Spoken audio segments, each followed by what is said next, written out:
There's a scene burned into popular memory. A Viking warrior, massive and fur-draped, tearing into a roasted haunch of meat with both hands beside a fire that throws orange light across his face. It's vivid, it's satisfying, and it tells you almost nothing about what these men actually ate. The reality of Viking food is more interesting than the fantasy, and considerably more revealing. What a Norse warrior put into his body tells you how he traveled, how he thought about survival, and what the land and sea around him actually provided.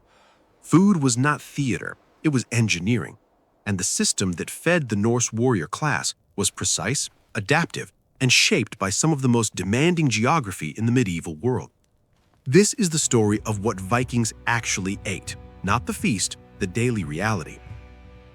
Scandinavia in the Viking Age, roughly 793 to 1066 CE, was a place that made no compromises. The growing season in much of Norway, Sweden, and Denmark ran short. The winters were long, dark, and punishing. The soil in many regions was thin over rock. Any agricultural system built here had to be clever because the land would not simply yield. The Norse were farmers before they were raiders. That distinction matters enormously when you want to understand what they ate. The warrior who stepped onto a longship in the spring had spent the winter eating what his farm had stored, and he would return in the autumn to help bring in what the farm had grown. His diet was not the product of conquest, it was the product of a landscape, a set of tools, a storage logic, and a seasonal rhythm that governed everything. Most Norse households kept cattle, sheep, pigs, and goats. They grew barley, rye, and oats, the cold-tolerant grains that could survive northern climates. They fished heavily and collected wild plants in summer. The diet that emerged was high in protein, dense in calories, and organized around a single overriding problem that has defined Northern European food culture for centuries. How do you eat in February? The answer was preservation, and the Norse were extraordinarily good at it. Meat did not come to the table as a fresh cut, trimmed and pink, not in daily practice.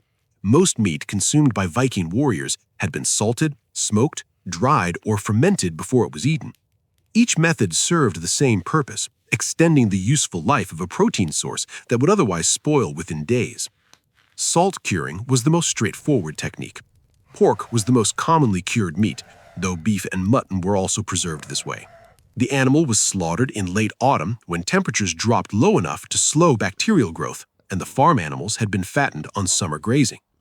The meat was packed into barrels or wooden containers with salt, drawing out moisture and creating an environment where spoilage bacteria could not easily survive.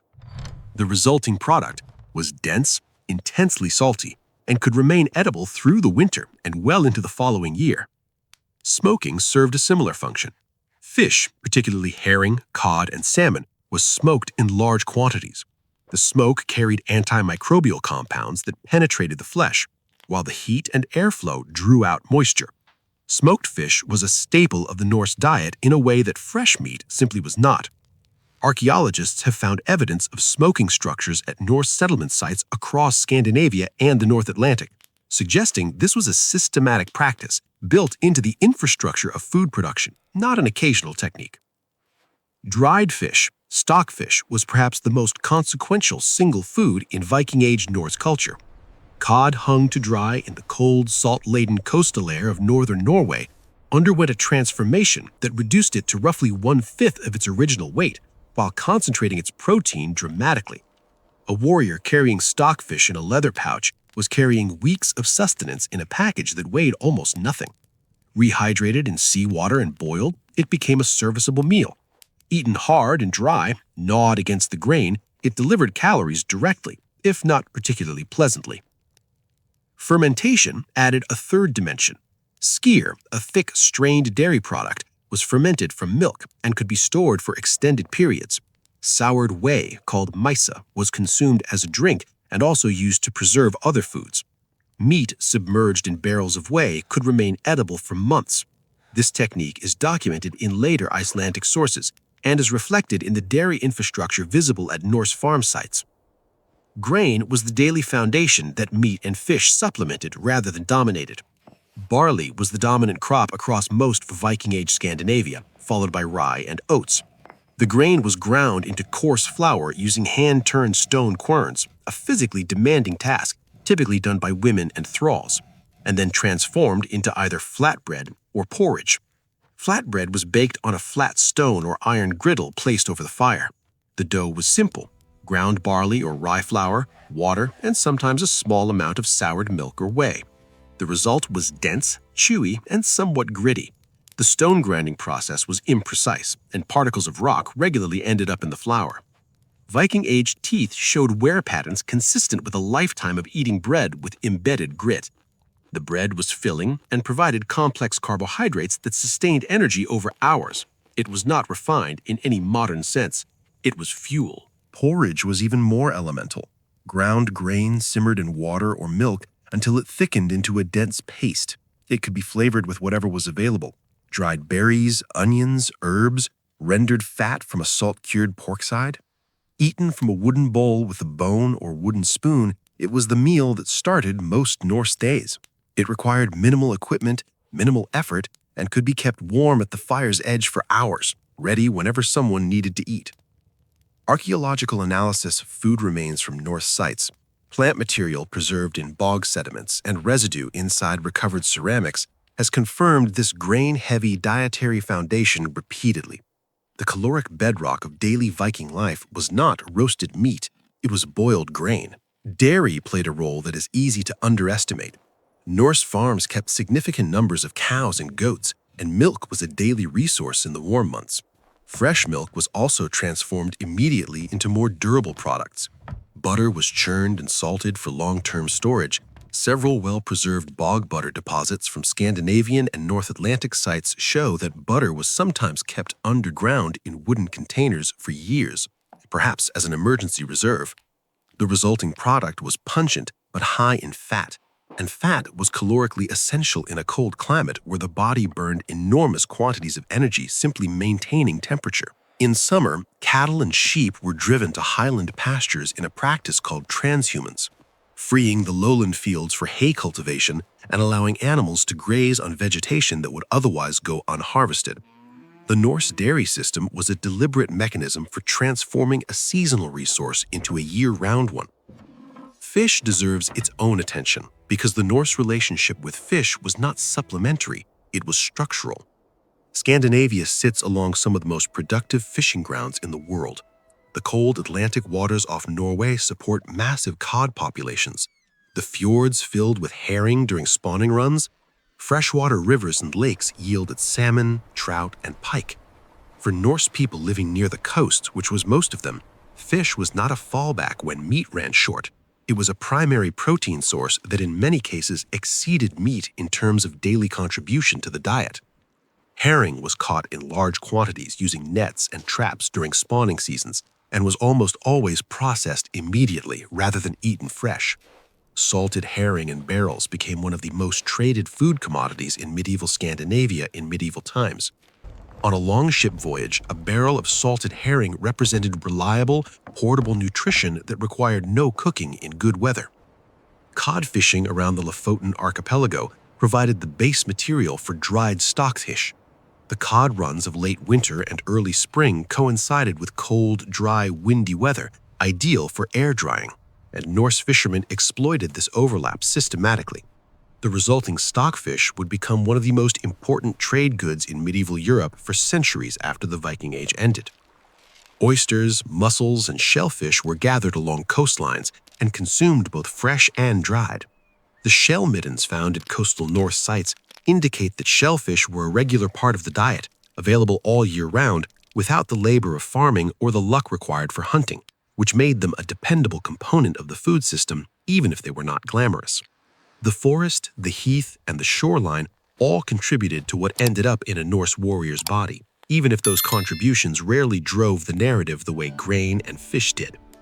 Wild plants were gathered seasonally and used in ways that blurred the line between food and medicine.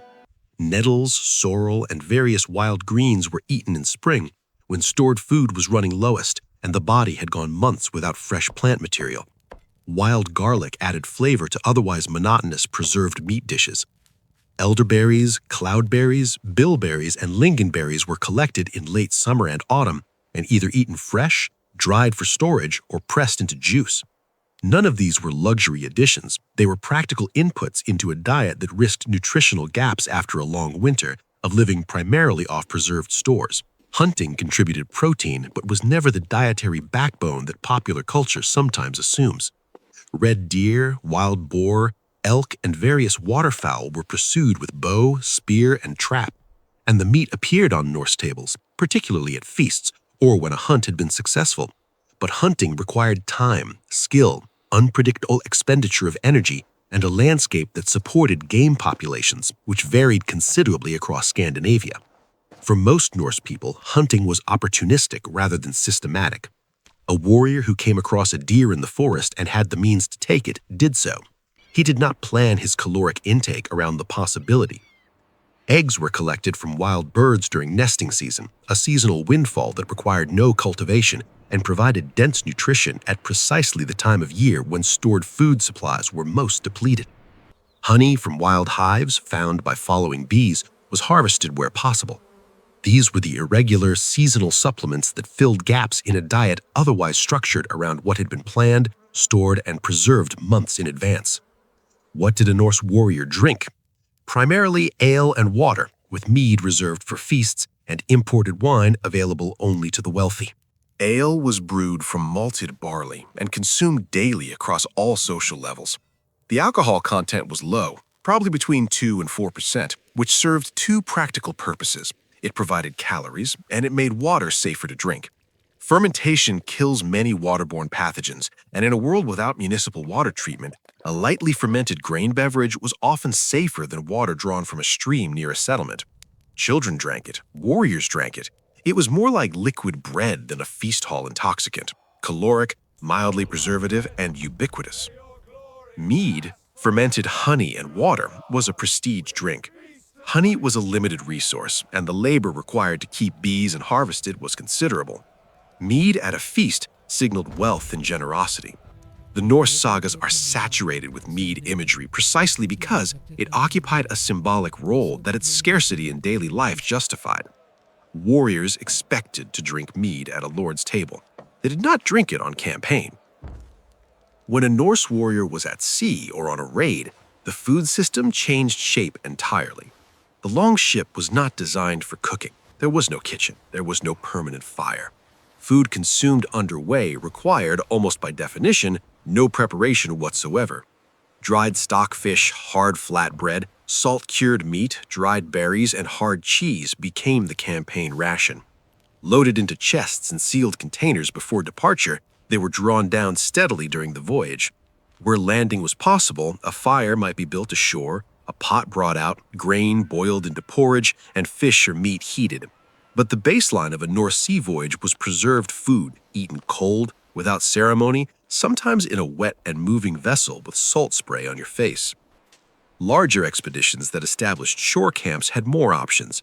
A camp ashore could support proper cooking, pits for roasting, iron cauldrons over fires, and opportunistic hunting and fishing to supplement stored rations. Historical accounts of Viking campaigns in England and France describe raids on food stores, the seizure of livestock, and the systematic stripping of provisions from the areas they moved through. Feeding men far from home was a genuine constraint on operations, as it has always been. There were real differences between what a Jarl's warrior ate and what a thrall on a marginal farm ate. Status shaped diet in the Norse world as it shapes it everywhere. The wealthy had access to more meat, better cuts, and imported goods, spices, Frankish wine, luxury items that appeared on chieftains' tables as signals of trade reach and power. But the fundamental structure of the diet, preserved fish, cured meat, grain porridge, hard bread, dairy, and ale, cut across class lines more than the mythology suggests. The basic nutritional logic of the Norse world applied to everyone. You ate what survived the winter, you ate what didn't spoil at sea. Feast days existed and mattered: the communal slaughter feast of autumn, the blot sacrifices, the Lord's Hall table with its abundance, but they were notable precisely because they contrasted with the daily norm, which was considerably more austere. The physical evidence confirms what written sources and logic suggest. Isotope analysis of Viking-age skeletal remains has given researchers a clearer picture of actual Norse diets. Nitrogen and carbon isotope ratios preserved in bone collagen allow scientists to distinguish between individuals who ate primarily terrestrial food and those who relied heavily on marine resources. What that analysis has consistently found is that marine protein, fish, was a major dietary component for most Norse individuals tested, often accounting for 30 to 50% of dietary protein. This was not a population that primarily roasted land animals. This was a population with deep, systematic ties to the sea, and those ties showed up in their bones. Dental health tells an equally direct story. Wear patterns from grit embedded in coarsely ground flour are visible on enamel surfaces. Periodontal disease was common. The mouth of a Viking warrior bore the marks of a lifetime of eating food that was dense, abrasive, and not particularly kind to teeth. Parasitic infections, roundworm and whipworm, appear in the archaeological record through preserved coprolites from multiple Norse sites. The food system was effective at solving the problem of winter survival, but it operated in a microbiological environment very different from our own. What all of this adds up to is a diet that was, by the standards of its time and place, nutritionally robust.